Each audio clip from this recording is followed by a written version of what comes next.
Oi, eu sou Carol Santoyan e hoje eu quero tentar responder a seguinte pergunta: o que faz um roteiro audiovisual ser ruim?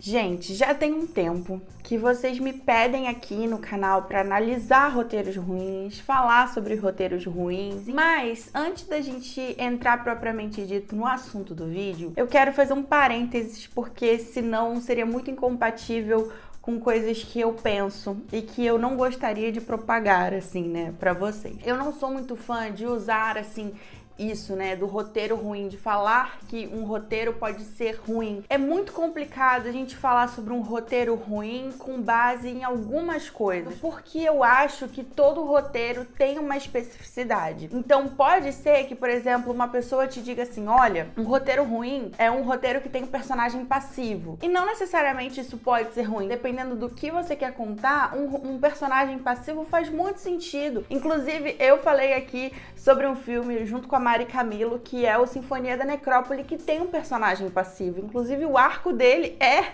de tentar se tornar um personagem ativo, né? Então vamos com calma com essa palavra roteiro ruim. Eu coloquei roteiro ruim no título porque eu sei que se eu não colocar esse tipo de coisa, vocês não clicam. Aliás, aqui já vai a dica. Se você não está inscrito neste canal ou se você está aqui passeando, olhando as coisas, que eu sei que tem gente que vem aqui assistir os vídeos, gosta, mas ainda não está inscrito, então esse é o seu momento. Vamos lá que eu tô te dando essa oportunidade de ajudar o canal e contribuir na criação do meu conteúdo, que eu faço com muito amor aqui. Se inscreve no canal, se você já é inscrito, confere se o sininho tá ativado, porque lembrando, eu tô de olho. Então voltando, gente, existe muito essa questão da especificidade.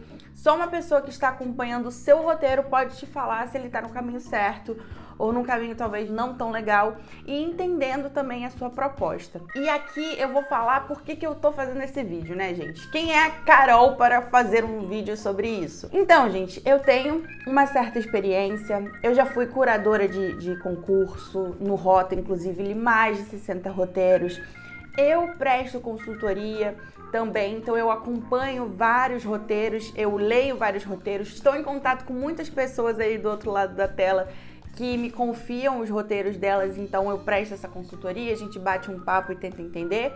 Então cada roteiro tem uma especificidade. O que eu vou falar aqui são alguns caminhos para vocês ficarem ligados, que pode ser que vocês estejam no caminho errado, sempre ponderando sobre o que você quer com o que você está contando, beleza? E aí, gente, já vem a primeira questão, que é: muitas das coisas que eu vou falar aqui são sobre narrativas mais clássicas. Nós já falamos sobre a importância de narrativas clássicas, né? Quando a gente tá pensando em um projeto mais pro mercado, principalmente no começo de carreira, tá? Eu vou deixar aqui nos cards esse vídeo que eu fiz sobre projetos atraentes, que eu falo sobre essa importância de focar em narrativas mais clássicas. Então, tendo isso em mente, a primeira coisa que a gente tem que pensar é: geralmente o roteiro ruim é um roteiro que ele não tem consciência do que ele está fazendo. O que é isso? Por exemplo, eu quero fazer um roteiro que segue uma narrativa clássica. Então, eu estou pegando uma série de elementos que já foram feitos antes de mim.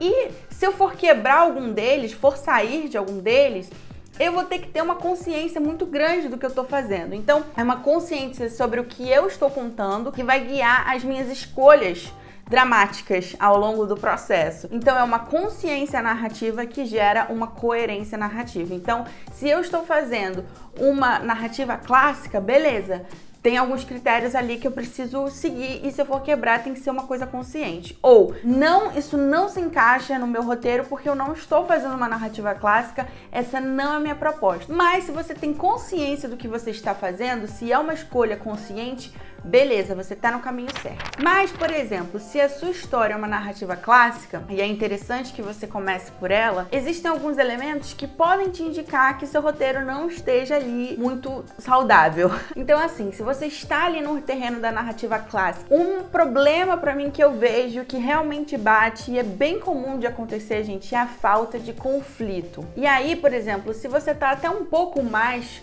para mini trama, nem tanto para uma narrativa clássica pura, até mesmo um conflito precisa existir geralmente um conflito mais interno, pode ser, mas precisa ter um conflito. Se você está lidando com uma narrativa clássica, né, se você está lidando com o drama, né, drama de ação, é muito difícil você criar drama se você não tiver conflito. E o que é o conflito, né? O conflito, ele é um resultado, né, de uma vontade do meu protagonista, de algo que ele quer e de uma força opositora, que não necessariamente precisa ser personificada. Mas ali a gente tem esse embate. Esse embate entre duas forças gera o conflito, sabe? Então, pra mim, o conflito é muito importante, porque é ele que vai levar, que vai engajar a audiência. Geralmente, a gente tá vendo a história pra entender como que aquilo é solucionado, como que o nosso personagem, o nosso protagonista vai superar aquilo, como que ele vai passar por aquele conflito, sabe? Pra mim, o conflito, ele é realmente um pilar muito importante. Uma outra coisa pra vocês prestarem atenção são conflitos fracos. Geralmente, roteiros ruins, roteiros problemáticos, eles têm conflitos fracos. Quando eu fui curadora do Rota, eu via que muitos conflitos estavam sendo levantados ali naquelas histórias, mas eles eram meio até um tanto quanto infantis, sabe? Tipo, poxa, por que o personagem tá nessa situação? Por que tá acontecendo isso com ele? Por que isso é tão relevante? Então, às vezes, precisa tomar cuidado se esse conflito você não está forçando para que seja um conflito e, na real, a gente não se importa muito por aquilo que o personagem tá passando. Então, pode ser que a gente tenha um conflito, mas que ele não engaje tanto. Então, tenta entender se esse conflito realmente segura a história. Uma coisa muito comum também da gente ver em roteiros problemáticos que estão mais dentro de uma narrativa clássica são protagonistas sem objetivos. Mas tá, beleza, o que esse protagonista quer, né? O que a gente vai acompanhar? Por que a gente vai torcer pra ele? Às vezes o que ele quer não é exatamente o que ele precisa, mas ele precisa ter um objetivo. Até porque isso vai ter toda essa questão, né, de um objetivo, uma força opositora, e aí gera o conflito.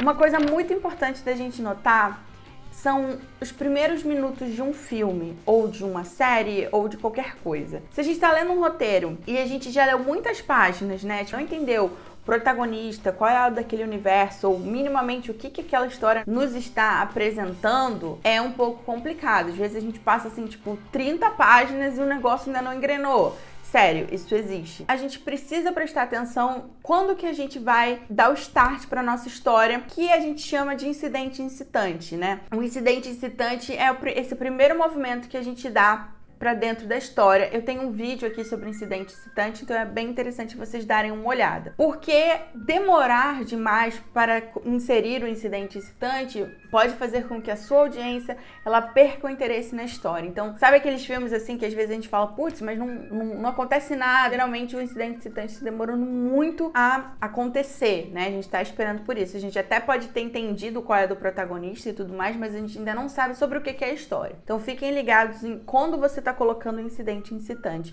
para não perder tanto tempo, tá?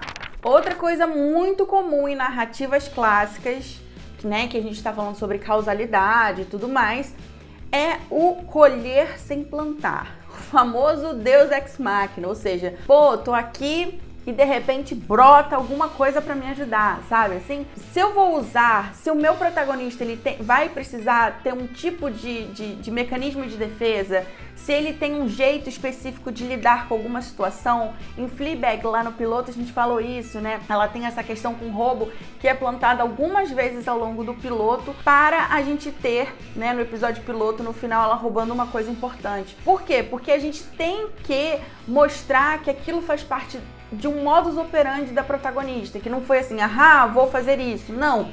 Seria uma solução muito fácil se não fosse plantada antes. Plantar e colher pode ser tudo. Pode ser uma informação, pode ser um objeto que volte, enfim.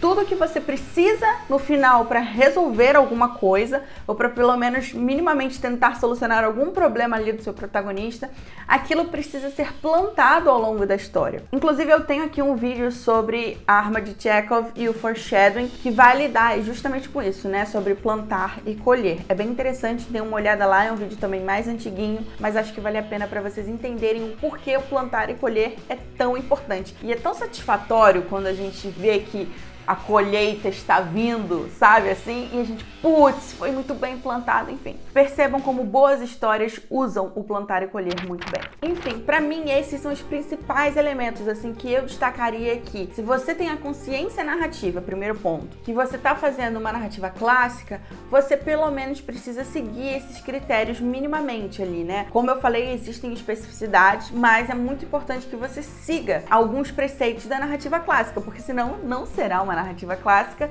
e, enfim, aí você tem que entender exatamente o que você quer fazer. Mas, Carol, se um roteiro não segue isso, ele é ruim? Um roteiro sem conflito, ele é ruim? Não. Eu tenho até um amigo que ele gosta de filmes assim sem conflitos. Eu falei, cara, me indica, porque eu quero ver isso assim de perto, sabe? Quero entender. E ele me indicou um filme chamado Paterson, que gosto pessoal, não gostei, porém, não posso dizer que é um roteiro ruim, gente, porque logo no começo ele já nos mostra que o tipo de narrativa dele, o tipo de proposta é outra. Então, é um roteiro que ele tem consciência narrativa, e a consciência dele é, eu não quero fazer um filme narrativa clássica, eu não quero obedecer a isso, a minha proposta é outra. Então, eu não tenho como falar que um roteiro desse é ruim. Existem roteiros sem conflitos porque é a proposta.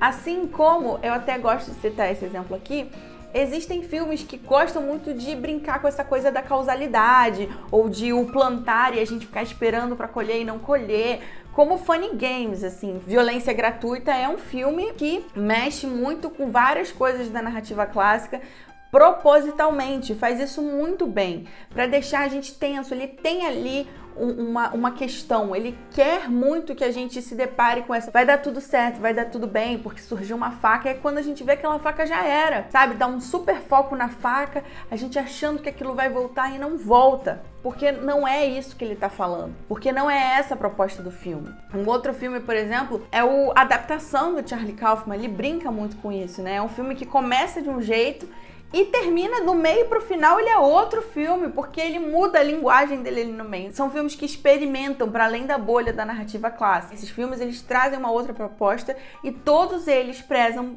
por essa consciência narrativa. Eu estou contando e eu sei o que eu estou contando. Então, para mim, esse é realmente o pilar, porque ele vai te fazer um roteirista mais coerente. Então é isso, eu espero muito que vocês tenham gostado deste vídeo. Me deixem aqui embaixo o que vocês pensam sobre isso, né? O que para vocês é um roteiro ruim. E eu vejo vocês em um vídeo na quinta-feira. Um beijo, tchau!